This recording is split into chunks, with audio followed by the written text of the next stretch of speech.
Hello, I'm Tim Crouch. I was a commercial airline pilot for over 30 years, and during that time was actively involved in operational safety matters. Now, as an air accident investigator, my aim is not just to find out why we still occasionally have terrible air accidents, but to come up with methods and strategies to help prevent these same terrible accidents from happening again. Our mistakes are very visible and always in the public eye. Therefore, we have had to change the way we operate. And I would like to extend to you our support in helping you avoid unnecessary danger. In this program, we focus on non-technical skills, or human factors.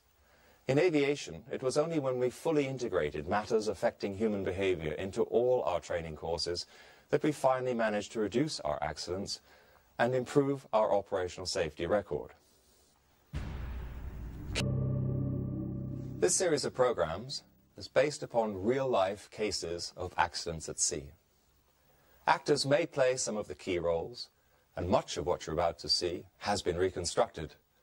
But the stories are real and are based upon the actual findings of professional marine accident investigators. In this particular program, we're focusing on fatalities which occur as a result of entry into enclosed or confined spaces. Those of you routinely working with dangerous cargoes will be familiar with the dangers associated with enclosed spaces and the strict permit-to-work systems that must be in place as part of the ship's safety management system. These systems include atmosphere testing and, if necessary, provision of appropriate protective equipment. And procedures for entering and monitoring a recognized dangerous enclosed space must be strictly observed. The problem is, most of the accidents involving dangerous spaces happen because the danger is not recognized. The space has never been identified as being potentially dangerous, and because of that, no proper procedures are in place for working in them. Complacency? Simple lack of knowledge? Perhaps. What is certain, though, is that far too many people die as a result. Let's look at our first case study. 0700. The cargo had been on the quay for some hours. It had been raining for several days. The forecast was for more of the same. The cargo was specified as iron and steel scrap. On the face of it, nothing dangerous, nothing to worry about. No special procedures needed, no special care required.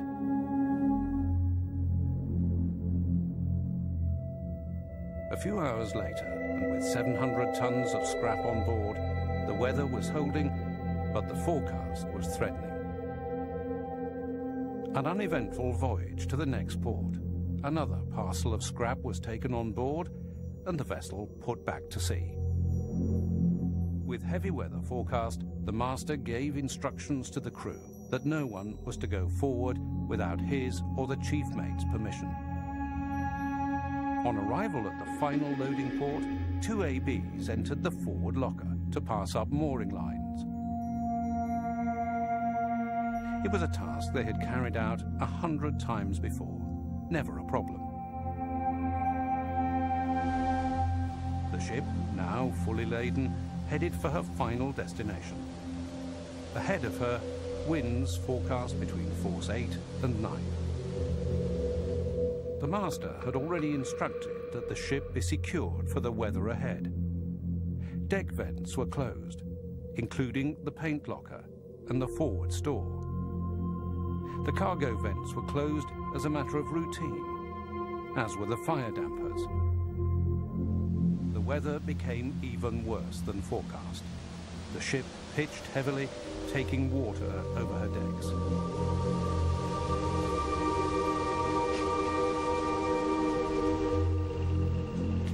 Concerned, the master asked the ABs to check that the main deck and the forward part of the vessel were secure.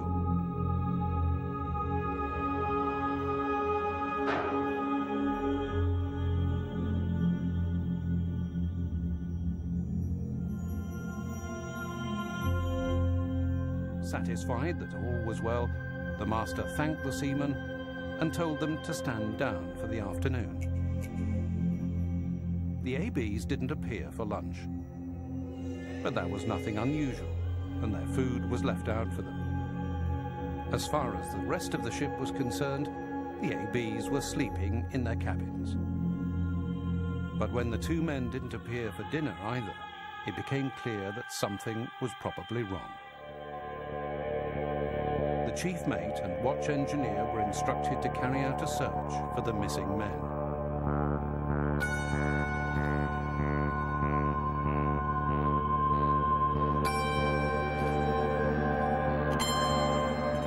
On arrival at the forward store, it became clear that the door was not locked as it should have been. And that wasn't all.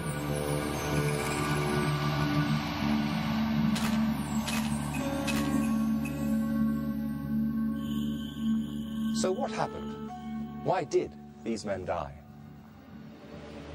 Quite why the two men went to the locker was never made clear. The most likely explanation is that they went to get tools to fix a problem in one of their cabins. What is clear is that they died very soon after entering the forward store.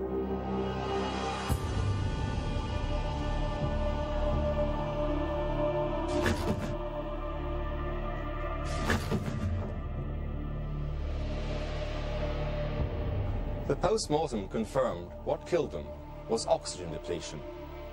They entered an enclosed space with an atmosphere so low in oxygen that it simply could not support life. But why? They'd been in that store only hours before, and there was no indication of any problem. All that had happened since then was the closing of the vents to prevent seawater getting in. But would that alone have caused such a dramatic loss of oxygen? There had to be another explanation. The cargo of steel turnings had been considered harmless. No special procedures required. But the cargo was wet.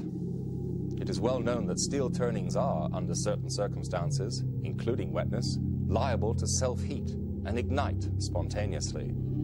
This process also leads to oxygen depletion. In other words, it should have been considered a dangerous cargo, but it wasn't. In fact, when the paper trail was examined and the actions of charterers, brokers, intermediaries, agents, and terminal operators considered, not once had there been any suggestion of a possible hazard. And there was something else. The master had received specific training in the carriage of dangerous goods in bulk. Maybe because of that training, he spotted what he thought was a problem during loading at his second port. When the hatch covers were opened, there was significant visible vapor coming from the steel turnings. But when the master voiced his concerns and asked for more specific details of the cargo, terminal personnel assured him that the vapor was quite common. Nothing dangerous, nothing to worry about.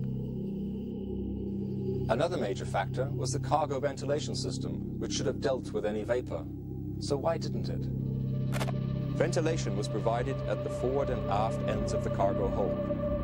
But within the hold, aft, it was discovered that shutters had been placed over the vents and the flaps secured with expanding foam and sealant. The forward ventilation ducts also had been fitted with wooden shutters, and attempts had been made to seal these too. The system led immediately into the forward store through extraction fans to the forward end, then out through mushroom vents on the main deck. All seemed to be in order. But it was when investigators looked at the bellows either side of the extraction fans that they made an astonishing discovery. 3 of the 4 bellows had been cut to create openings, which had been made to drain off seawater and cargo residue. But they did more than that.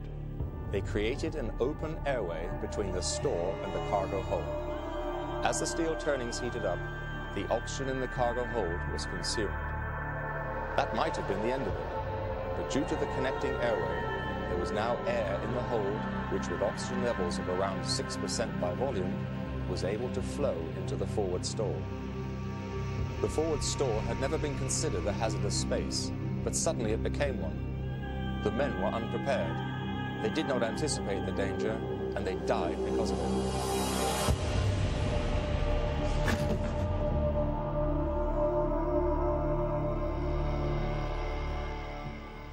Accident investigation is not about blame.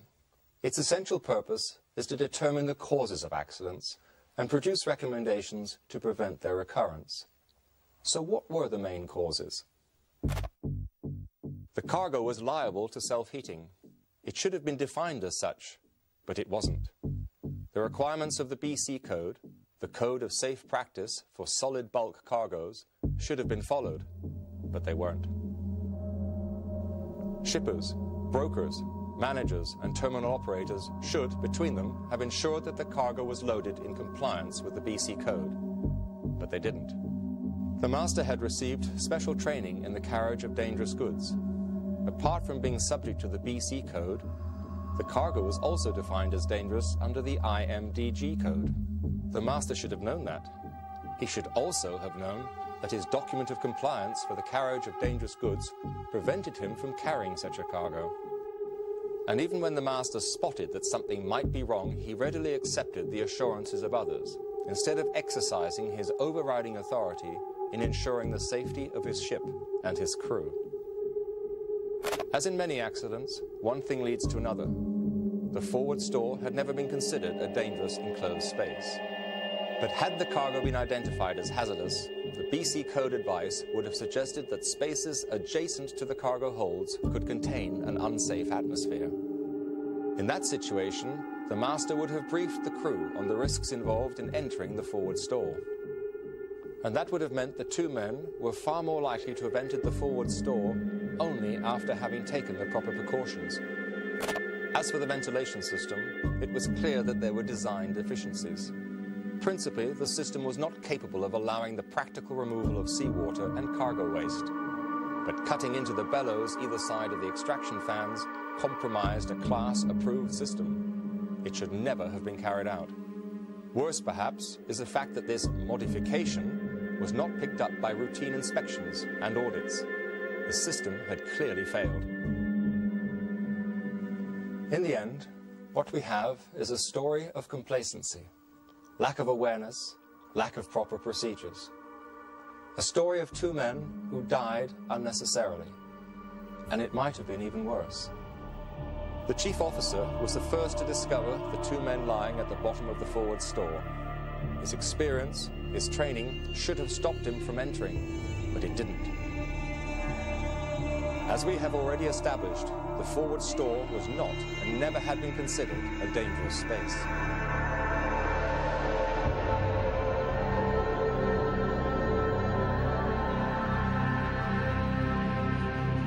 The chief officer was lucky. Another few seconds and his fate would have been the same. Human instinct can be immensely powerful, but it can also be immensely dangerous. Someone is in trouble. Someone else moves in to help. But in the majority of cases, the would-be rescuer simply becomes another victim. In our next case study, we're going to look at this battle between instinct and training, a battle which far too many people end up losing. ERRVs, Emergency Response and Rescue Vessels, play an important part in providing emergency support to oil and gas platforms. For the master and 11 crew members, another 28-day rotation began on a Friday. Fresh from leave, the men were in good spirits. But for 3 of them, that wouldn't last for long. For 3 nights in a row, these men were disturbed by a banging anchor chain in the spurling pipe.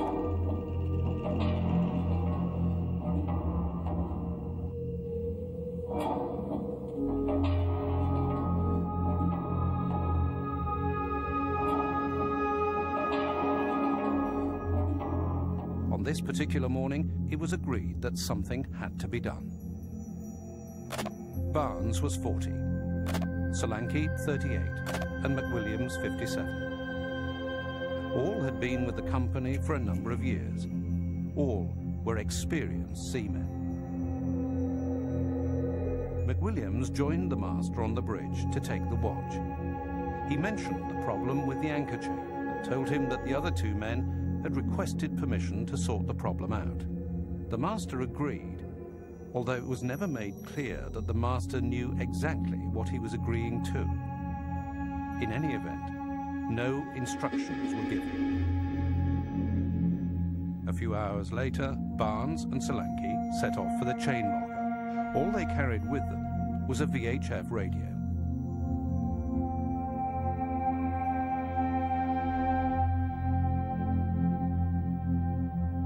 The hatches leading to the chain locker were found underneath duckboards. Each hatch was tightly sealed and secured with 18 bolts. What actually happened next will never be known. Men were finally pulled out of the locker. They were already dead. So why did these men enter a dangerous space without following proper procedure? Why were they allowed to? What killed the men was oxygen deficiency, resulting from excessive rust in the chain locker. It is a well-known fact that the rusting process absorbs oxygen, and the levels of oxygen in the locker were thought to have been as low as 4%, which would cause immediate fainting, followed very quickly by asphyxiation. A level of 21% oxygen is the minimum content to assure survival. It rapidly became clear to the investigators that no one on board was familiar with this particular lethal process. But there was some recognition, at least, that the locker itself was an enclosed space, which posed potential danger and thus required precautions to be taken. But this sign, probably made on board, was considered by the investigators as not being a substitute for a proper, effective permit-to-work system. And the fact that it was given such a low priority simply compounded the problem. But what about the routine inspections, the company audits? Surely these should have identified the fact that here was an obvious deficiency, a clear breach of the onboard safety management system. It should have been identified long before, but it wasn't. Something else that an inspection should have picked up was the fact that entering the chain locker at sea had certainly been carried out on a number of previous occasions. There was even some helpful advice posted as to the precise tool to be used for removing the hatch bolts. And inside the locker itself, evidence of previous attempts to tie off the banging anchor chain. But because there had been no problems in the past, the potential risks were soon forgotten. Something that started out as a one-off exception had become everyday practice. As far as the investigators were concerned, this was a particularly important point, as a company policy stated that entry into enclosed spaces while at sea was forbidden. They were only to be entered when the vessel was in port. Clearly, the company view was that there was no need to enter enclosed spaces while at sea, a wholly unrealistic rule. It was another example of system failure, or, as the investigators termed it, a disconnect between office policy and actual shipboard operations. Other failures included ignoring procedures and ignoring the crucial lessons learned in training. Investigators discovered that all members of the crew had been briefed about the dangers of enclosed spaces and had received training, including being shown the correct procedures for atmosphere testing, safe entry, and the dangers involved in rushing in regardless. But as we have already demonstrated, human instinct is powerful. The training had also included the use of protective equipment, such as breathing apparatus. But the training concerning the EEBD, Emergency Escape Breathing Device, was insufficient. In fact, no practical drills involving the EEBD had ever been carried out. No instruction as to its limitations ever given. The device is limited to 10 minutes duration. Strenuous activity places additional demands on the need for air, which the unit may not be able to provide. It is for these reasons that the EEBD is an escape-only device. It should never be used for entering into a dangerous atmosphere. When rescuers recovered McWilliams, the face mask had been dislodged. Quite why was never properly established. The most likely reason is that McWilliams, desperate for more air, took the mask off to take a deep breath. It would have been his last. As in our first case study, another example of wasted human life. And we could show you many more examples involving passenger ships cargo ships, other support vessels, and other bulk carriers. Recent research suggests that over the last 10 years, around 1,000 seafarers have lost their lives in entering dangerous enclosed spaces. So what do we need to do? How can we stop this from happening? How, as I suggested at the beginning of this program, can we learn from our mistakes? We can start by being aware that legislation exists and should be followed. But we should also be aware that legislation alone is not enough to stop these accidents. We need to recognize that we all have an important part to play. Owners and operators have a responsibility to promote safety awareness, to create a culture on both ship and shore within which all risks are identified and a positive attitude taken towards their control. Safety management systems on board should be effective. They should be continuously reviewed and updated. They should be relevant to shipboard operations and take into account all possibilities. And inspections should be frequent. Audits should be thorough. Anything unusual should be noted, then acted upon. Anything different cargo, a different method of working, for example, should be considered in terms of any potential danger and risk assessment. Instruction and training are crucial elements. Here again, training should be effective and relevant to shipboard operations. Training and instruction must also ensure that the dangers of rushing in instinctively are clearly understood. We must all be aware of the dangers posed by entry into enclosed spaces, and we must all do everything we can to avoid making the same mistakes.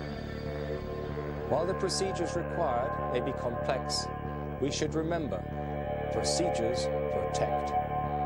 They have been designed to ensure our safety. It is essential that we all take personal responsibility for our own safety. Safety is not simply something that exists. People actively create safety through their cautious thoughts and actions.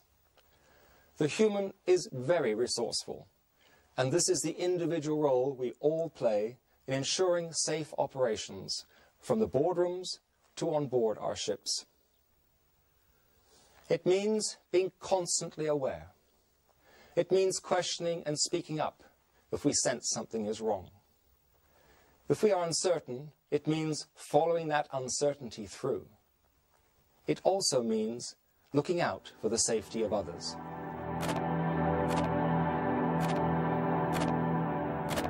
Too many mistakes. Too many people dying because of them. Please, don't let the next mistake be yours. See you again.